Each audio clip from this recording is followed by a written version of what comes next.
ഓം ശ്രീനാരായണ പരമഗുരവേ നമഃ. എല്ലാവർക്കും നമസ്കാരം. കുഷ്ഠരോഗം മാറ്റിയ മഹാഗുരു, അതാണ് ഇന്നത്തെ വിഷയം. വാഴമുട്ടം എന്ന ദേശത്ത് കൊച്ചുകുട്ടി വൈദ്യർക്ക് പറങ്കിപ്പുണ്ണ് എന്ന മാറാരോഗം പിടിപെട്ടു. അദ്ദേഹം പല ചികിത്സകളും നടത്തി നോക്കി. എന്നാൽ രോഗത്തിന് ഒരു കുറവും വന്നില്ല എന്ന് മാത്രമല്ല, രോഗം കൂടിക്കൂടി വരികയും ചെയ്തു. അദ്ദേഹത്തിന് ഭയങ്കര സങ്കടമായി. അങ്ങനെയിരിക്കെ ഒരവസരത്തിൽ ശ്രീനാരായണ ഗുരുദേവനെ കുറിച്ച് അദ്ദേഹം കേൾക്കുവാനിടയായി. ഗുരു ഇത്തരം മഹാവ്യാധികൾ മാറ്റിക്കൊടുക്കുന്നതായി കേട്ടറിഞ്ഞ് അദ്ദേഹം അരുവിപ്പുറത്ത് ചെന്ന് ഗുരുദേവനെ ദർശിച്ചു. ആ മഹാഗുരു ഭക്തന്മാർ തനിക്ക് സമർപ്പിച്ച പഴക്കൊലയിൽ നിന്നും ഒരു പഴമെടുത്ത് രോഗിയുടെ കയ്യിൽ കൊടുത്തിട്ട് സാരമില്ല, മാറിക്കോളും എന്ന് കൽപ്പിച്ചു.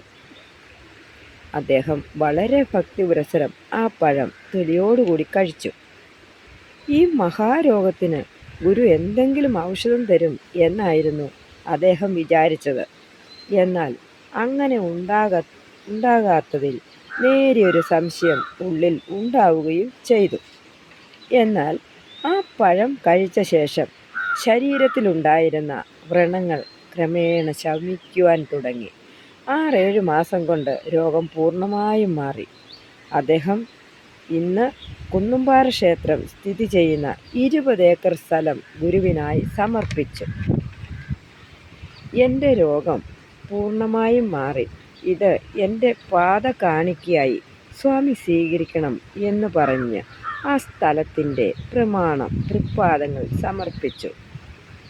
പിന്നീട് ഗുരുദേവൻ ആ സ്ഥലത്ത് വരികയും അവിടെ നിലനിന്നിരുന്ന ജന്തുബലിയും വെച്ചുപൂജയും മേലാൽ ചെയ്യരുത് എന്ന് കൽപ്പിക്കുകയും ചെയ്തു.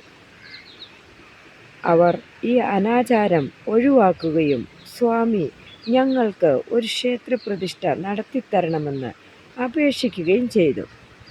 അങ്ങനെ വൃശ്ചിക മാസത്തിലെ കാർത്തികയും പൗർണമിയും കൂടിയ ദിവസത്തിൽ വെളുപ്പിന് 3 മണിക്ക് മഹാഗുരു സാക്ഷാൽ ബാലസുബ്രഹ്മണ്യനെ പ്രതിഷ്ഠിക്കുകയും ഈ ക്ഷേത്രത്തിന് തെക്കൻ പളനി എന്ന് നാമകരണം ചെയ്യുകയും ചെയ്തു. നമിക്കുവിൻ സഹചരെ നിയതമീ ഗുരുപാദം, നമുക്കിതിൽ പരം ദൈവം നിനക്കിലുണ്ടോ.